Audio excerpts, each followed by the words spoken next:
जय श्री महाकाल। आप सभी का स्वागत है हमारे YouTube चैनल में। तो चैनल को सब्सक्राइब करें फटाफट। तो आज हम एक विषय के ऊपर, साधना के ऊपर बताने के लिए आए हूँ कि कोई भी साधना आप करते हैं घर से बाहर, तो उस स्थान को जागृत करना होता है, उस एरिया को जागृत करना होता है। जैसे शमशान की जागृति, शमशान किस प्रकार से जागृत होता है, या कोई भी स्थान पे आप साधना कर रहे हो तो उस स्थान को किस प्रकार से जागृत करना है, तो इस विषय के ऊपर मैं बताने के लिए आया हूँ। तो कोई भी साधना करने से पहले आप एक बातों का ध्यान रखना है आपको कि वो स्थान जागृत होना चाहिए। अगर आप के घर में भी कोई भी साधना करनी है या करते हैं तो स्थान को जागृत करना होता है। जिस स्थान पे आप कर रहे हैं उस स्थान को जागृत करना होता है। और जब आपकी साधना संपन्न हो जाती है तो उस स्थान को सुलाना भी पड़ता है, कीलित भी करना पड़ता है।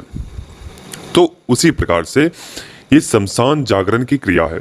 शमशान जागृत किस प्रकार से करें, या कोई भी व्यक्ति घर से कोई साधना करता है, जैसे चुड़ैल की, प्रेत की, जिन्नात की, ब्रह्म राक्षस की, या महाकाली की, शमशान काली की, या किसी भी प्रकार की शमशान में साधना करते हैं, घर से दूर रहते हैं, रहकर करते हैं, तो उस दौरान आपको यह क्रिया करनी होती है, जिस कारण से आपकी जो सफलता के जो चांसेस होते हैं वो तीव्र गति से आगे बढ़ते हैं, जिस कारण से आपको सिद्धि प्राप्त होती है।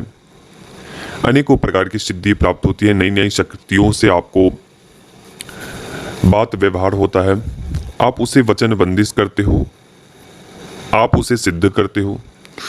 तो उसी सब बातें जो हैं वो सभी मैं आपको बताने के लिए आया हूँ।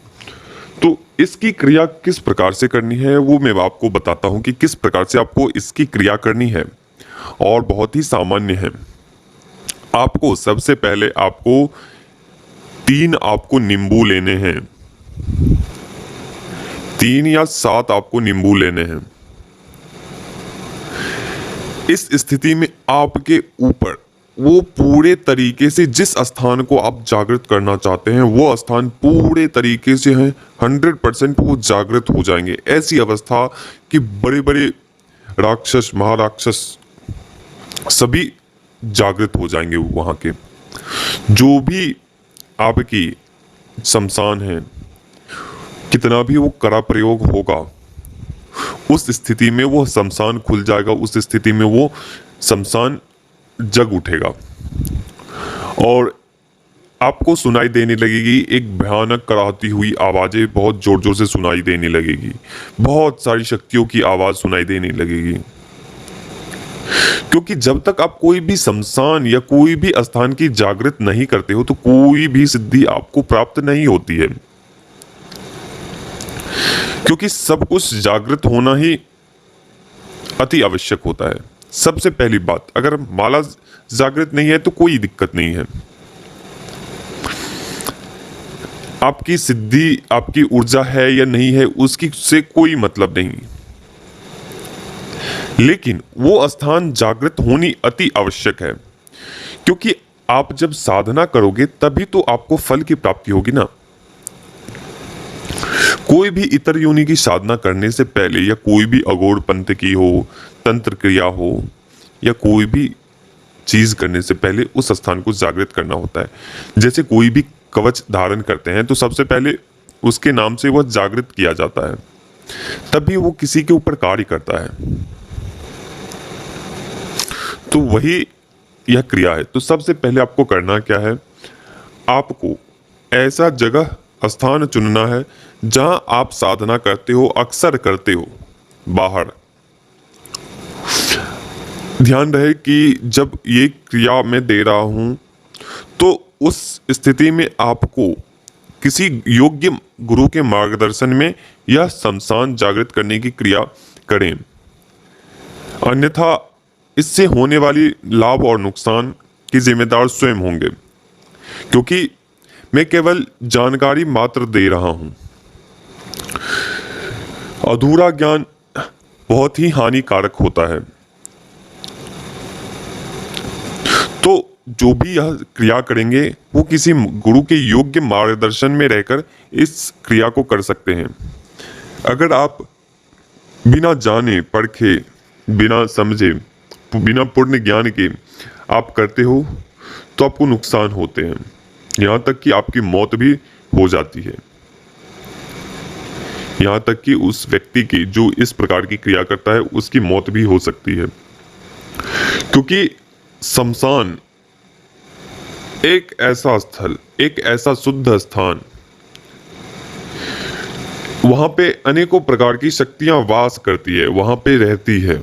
उसे आप जगाने के लिए जा रहे हो, उसे आप छेड़ रहे हो कि तुम सभी उठो और मैं ये फलाना फलाना साधना कर रहा हूं, आओ मेरी सिद्धि बनो। तो इसलिए शमशान जागृत करना कोई बड़ी बात नहीं है, कोई भी जागृत कर लेता है, लेकिन उसे संभालना बहुत बड़ी बात होती है। जब तक कि आपके पास एक योग्य गुरु ना हो, क्योंकि अगर आप इस बीच में, उस शमशान में शक्तियों के बीच आप फंस जाते हो, क्योंकि उसमें छोटी छोटी शक्तियां नहीं होती है, उसमें अनेकों प्रकार की शक्तियां होती है। ब्रह्म राक्षस, ब्रह्म पिशाच, बेताल, भू बेताल, पिशाचनी, डाकनी, हाकनी, पिशाचनी, शमशान काली आदि बहुत सारी उसमें शक्तियां होती है। अप्सराएं, यक्षिणी, परियां, तो बहुत तरीके की उसमें वहां पे शक्ति होती है जो सुप्त अवस्था में होती है। तो उसी शक्ति को जागृत करना होता है, पहले उसे जागृत करना होता है, फिर साधना में आपको लीन होना पड़ता है, साधना आपको करनी होती है। जब आप उस शमशान को जागृत करोगे तभी तो किसी एक शक्ति को उठाओगे, सिद्ध करोगे। अगर मान के चलिए कोई व्यक्ति आपके घर में सोया है, सभी लोग सोए हुए हैं और आप चाहते हो कि सभी लोग कहानी सुने मेरी, या हमें कुछ खाने के लिए बनाने को दे, तो जब सभी उठेंगे तभी तो आपके कहानी सुनेंगे ना, या आपके जिससे आप काम करवाना चाहते हो आप उठाओगे तभी तो आपके कार्य करेंगे, खाने के लिए बनाने के लिए देंगे कोई व्यक्ति। अगर वो जगेंगे नहीं तो आपका कहानी कौन सुनेगा, आपको खाने के लिए कौन देगा। तो उसी प्रकार से है शमशान जागृत करने की क्रिया। तो सबसे पहले आपको करना क्या है, तो एक जहां पे आप शमशान में साधना करना चाहोगे वहां पे आपको जाना है, एकांत स्थान चुनना है। वहां पे आपको एक हवन कुंड छोटा सा तैयार करना है। आपको लेनी है 7 नींबू और आपको लेने हैं गुड़हल के फूल और 7 सुई लेनी है। आपको लोबान लेनी है, 2 अंडे लेने हैं, कच्चा आपको मांस लेना है, जो बकरे का कलेजी होगा वो आप ले सकते हैं। तो उस स्थान पे जाना है, हवन कुंड तैयार करना है। पहले आपको आहुति देनी है, आपके गुरु मंत्र गणेश का ध्यान करना है, गुरु स्थापना करनी है, वहां पे गुरु को विराजमान करना है, ध्यान करना है, गुरु मंत्र का जप करना है, शिव के पंचाक्षरी मंत्र को जप करना है, फिर रक्षा कवच आपको लगाने हैं, फिर जो मूल मंत्र हैं जिस के द्वारा उस स्थान को जागृत करना चाहते हो उस मूल मंत्र को पढ़ना है।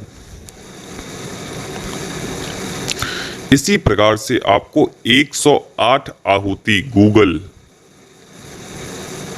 और थोड़ी सी तिल आपको लेना है, गूगल, तिल और थोड़ी सी घी ना हो तो सरसों का तेल उपयोग में ले सकते हैं। अगर घी आपको उतनी मात्रा में नहीं मिलती है तो आपको सरसों के तेल लेने हैं और 1 चम्मच आपको शुद्ध घी उसमें मिक्स कर लेने हैं सरसों के तेल में। तिल और आपको लोबान लेने हैं, गूगल, ये 3-4 चीज़ें जो मिक्स करके आपको करनी है। वहाँ पे आहुति देनी है।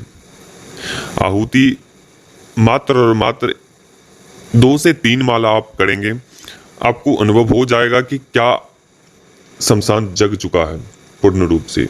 केवल 3 माला उसकी आहुति देनी है। फिर आपको जो आपने अंडा और कच्चा मांस लिया है उसे आपको करना यह है कि थोड़ा सा जल लेना है, उसे 3 बार घुमाना है, घुमाने के बाद उस हवन में आहुति में डाल देना है। फिर दूसरी बार आपको करनी है, उसी प्रकार से जल से घुमाना है और हवन में ना डाल के उसके साइड में डालना है, हवन के दाहिने साइड में। उसी प्रकार से तीसरी बार करना है, तीसरी बार में उसी प्रकार से आपको बाएं साइड गिरा देना है हवन, जहां आप हवन कर रहे हैं, और उस भोग को वहीं रहने देना है। दूसरा, आपको एक नींबू लेने हैं, नींबू आपको काटना है, काटने के बाद थोड़ी सी आपको दाहिने साइड थोड़े निचोड़ने हैं, थोड़े आपको बाएं साइड निचोड़नी है, और बाकी हवन कुंड में निचोड़ देना है पूरा नींबू। और वो भी आपको जो बचे हुए जो हैं वो भी आपको डाल देने हैं।